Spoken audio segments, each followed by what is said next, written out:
I'm Dr. John Lynch, president of Barnes Jewish Hospital.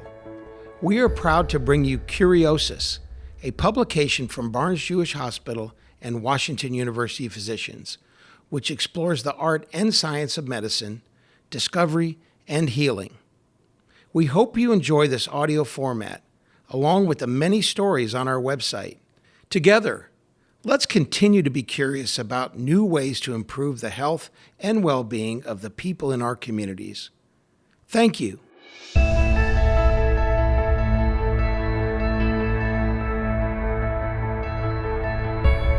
Learning to See Inside the Body by Connie Mitchell. The very first X-ray image is a blurry, ghost-like view of a woman's left hand, 2 sizable wedding rings visible on her third finger. Using his wife as his test subject, German physicist Wilhelm Röntgen used the power of the X-ray to gaze at bones beneath his wife's skin, something he couldn't have done before without an incision. 6 years later, Röntgen won the 1901 Nobel Prize in Physics. The practice of medicine had changed forever. The early years. In 1896, just a month after the first X-ray became public, Charles Kurtman, an analytical chemist at the Mallinckrodt Chemical Company and instructor at Missouri Medical College, the predecessor to Washington University School of Medicine, delivered a lecture about the new technology to a packed auditorium of physicians, chemists, and alumni. Clearly, the medical world was sitting up and taking notice of Röntgen's wondrous new discovery. The following year, the British Institute of Radiology was established, now the oldest radiological society in the world. Physicians with access to the new technology looked at fuzzy images developed on glass plates until film was introduced in 1918. During the early 20th century, the new ability to image bones was called Röntgenology, in homage to Röntgen. Academic medical centers began to create Röntgenology departments, and even in the earliest days of this nascent field of medicine, physicians and scientists began to explore the possibilities for using X-rays in treatment as well as diagnosis. Some of those researchers were working at Washington University's medical department in the 1920s and began experimenting with X-ray images of the gallbladder. Known as cholecystography, the technique involved injecting radioactive dye that was visible by X-ray. It was among the earliest efforts in what would become the field of nuclear medicine. Mallinckrodt Chemical Company began manufacturing radiology contrast agents and established a collaborative relationship with the university. Around the same time, St. Louis's Jewish Hospital, now Barnes Jewish Hospital, hired its first full-time radiologist, Paul Schnobelin. Physicians were beginning to specialize in the new field, and researchers were exploring ways to improve on Röntgen's original technology, which relied on cathode ray tubes. Nationally, hospitals and medical schools were beginning to define radiology as a separate medical specialty. In 1927, Washington University established its Department of Radiology, moving radiologists into their own domain, instead of including them in the surgical department.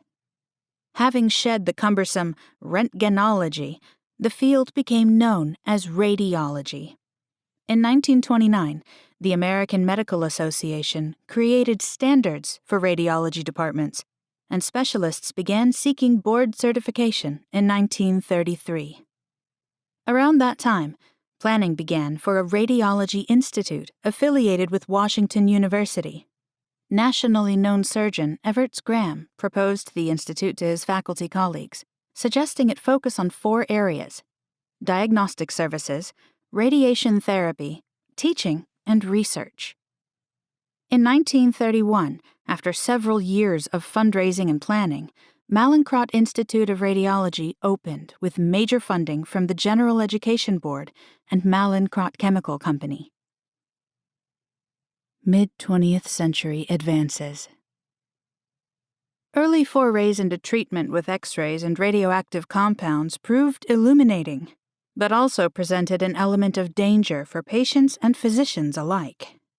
A memorial, erected in 1936, still stands on the grounds of St. George's Hospital in Hamburg, honoring the X-ray martyrs of these inaugural attempts to treat disease with radiation.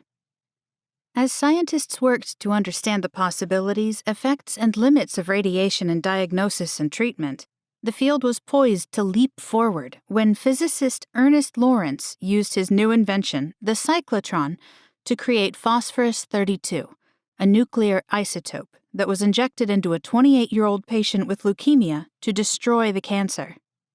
The treatment may have killed cancer cells, but it also affected healthy cells. Nevertheless, the work was foundational to using radiologic compounds for therapeutic purposes. In 1946, the Journal of the American Medical Association published an article documenting the successful use of radioactive iodine to treat a person with advanced thyroid cancer. Within a few years, radionuclides were increasingly common therapeutic agents, and nuclear medicine became its own board specialty in 1972. Mallinckrodt Institute of Radiology began operating its own dedicated cyclotron in 1964, the first one in the nation to be housed on a medical campus. The early 1960s also saw the advent of commercial medical ultrasound imaging, allowing physicians to visualize 2D images created by bouncing sound waves off matter. Mallinckrodt installed its first ultrasound machine in 1973, sharing the device with the cardiology department. In yet another major advance, magnetic resonance imaging, or MRI, joined the array of medical imaging technologies in 1977. As the name implies, this modality uses a strong magnetic field and radio wave frequency to create images based on the movement of protons within the body. Like ultrasound, MRI offers radiologists a non-radiation-based imaging option, although the magnetic forces used during the scan make it dangerous for people who have implanted pacemakers, metal clips, or valves. Mallinckrodt's first MRI unit arrived in 1983. The $1.5 million machine, with a 12,000-pound magnet, required construction of a physical addition to the 5th floor of the Institute's building. An explosion of technology. About 85 years after Röntgen's discovery, Richard Wall, MD, was fresh out of medical school and excited about the newest possibilities in medical imaging. "I've been at it a long time," muses Wall, who now serves as director of Mallinckrodt and chair of radiology at Barnes-Jewish Hospital. "I remember how transformative CT scanning was when I was just entering the field," he says. Invented by Godfrey Hounsfield and Alan Cormack in 1972, the first computed tomography, CT, scan was capable of imaging organs and soft tissues. We were moving from 2D to 3D images, and Mallinckrodt was one of the first places in the nation to acquire equipment that created CT scans of the head, displaying the brain in 3 dimensions. I was aware of this progress. It was a very exciting time. The young Wall's interest was piqued by the ability to visualize the brain as a fully formed model that could be examined from various angles. Aware that Mallinckrodt had recently acquired one of the nation's first full-body CT scanners, in 1979, Wall entered a radiology residency at Washington University School of Medicine, anticipating his use of the new technology. The significant move from 2D to 3D imaging occurred only about 10 years before Wall began his residency. Röntgen's original discovery of X-rays relied on radiations of light or radio waves passing through objects from a fixed cathode ray tube. Solid objects appear as white outlines in subsequent images. CT works on the same principle, but instead of sending X-rays from a fixed source, the patient lies on a bed inside a circular aperture, known as a gantry, while the CT's X-ray source moves around the body to create cross-sectional image slices that can then be digitally combined into a 3D image. Imaging of cross-sectional anatomy really moved us forward in using radiology for diagnosis of a wide range of conditions, Wall says. That ability formed the basis for modern radiology, a broad field relied upon by almost every medical specialty for diagnostic and, increasingly, treatment modalities. Wall's interest in CT scanning as a new frontier was soon augmented by additional 3D imaging technologies. Mallinckrodt, already known as a national leader in radiologic research and practice, earned a permanent place in the history of radiology when the first positron emission tomography, PET machine was developed at Washington University School of Medicine by Michel Ter-Pagosian, a physicist and professor of radiology, Michael Phelps, a nuclear chemist and junior faculty member, and Jerome Cox, founder of the medical school's biomedical computer laboratory. Now one of the field's primary imaging modalities, PET produces images of metabolic functions. Using radioactive tracers, radiologists can see how organs and tissues are functioning. PET scans can measure blood flow, oxygen use, blood sugar metabolism, and much more. The initial trio of PET developers at Mallinckrodt formed the nexus of what became a team of almost 20 researchers and clinicians. Phelps and other scientists authored the first scholarly articles on PET in 1975. Phelps later moved to UCLA, where he was involved in creating the first commercial PET systems. The development of PET tracers has been an area of strength and active research at Mallinckrodt for many years, Wall says, adding that one such example is radioactive agents developed at the Institute and recently approved for breast cancer imaging by the Food and Drug Administration, FDA. Dmitry Bader was a kid when Wall was first learning how to use and interpret CT, PET, and other imaging technologies. But as a young nuclear medicine technologist, educated in how to administer radioactive contrast agents and then operate the sophisticated imaging equipment, he knew Mallinckrodt as the birthplace of the PET scan and jumped at the chance to supervise its nuclear medicine and PET department 6 years ago. I love the science and the medicine and wanted to be a part of it, Bader says. The doctors I worked with when I came to the Institute are the same ones who literally wrote the textbooks I studied in college.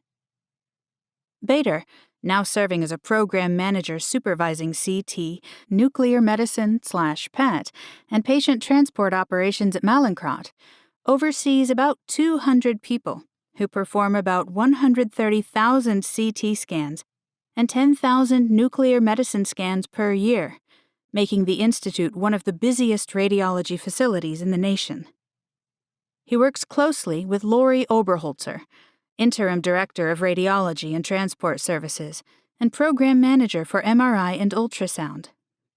Oberholzer's career spans more than 30 years, during which, like Wall, she's marveled at the advances in radiologic technology.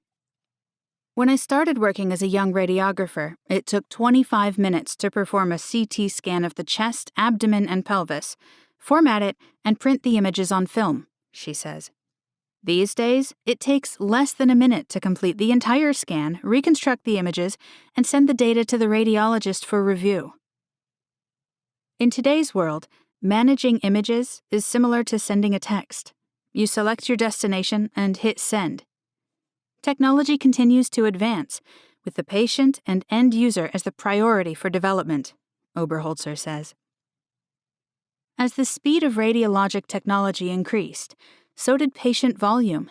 Now, physicians rely on radiology for both diagnostic information and treatments, for everything from identifying pneumonia to musculoskeletal conditions to cancer. Despite everything available to us, the chest X-ray is still the most common medical imaging order we receive, Oberholzer says. The pandemic certainly had an impact on that. Barnes Jewish Hospital treated many patients with COVID-19 who arrived at the emergency department and had a chest X-ray.